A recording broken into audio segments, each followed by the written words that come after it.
अमन अमन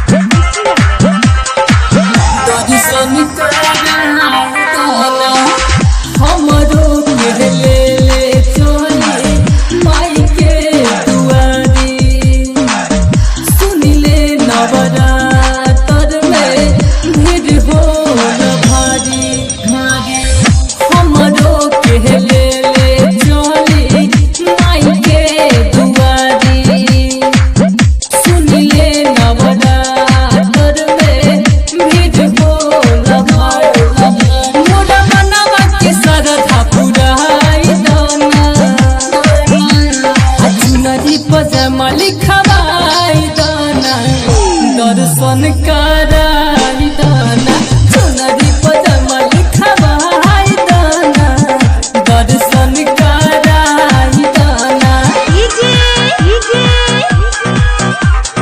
अमन अमन अमन खुशी लगे खुशी लगे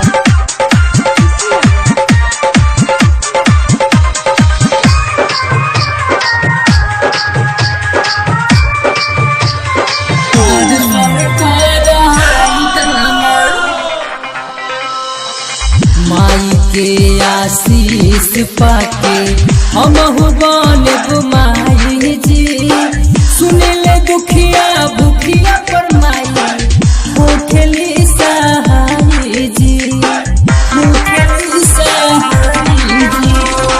माई के आशीष पाके हम बनब माई जी सुने ले दुखिया भूखिया पर माई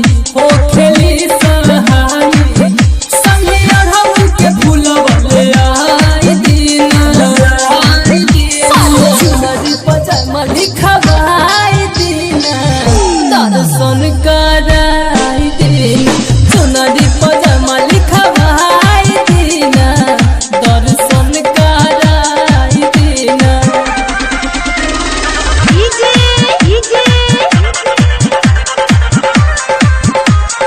अमन अमन अमन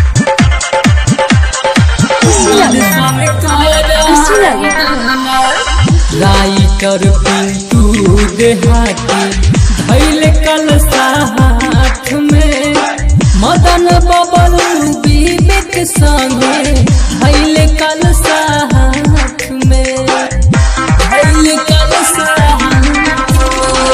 राइटर पिंटू देहाती बाड़े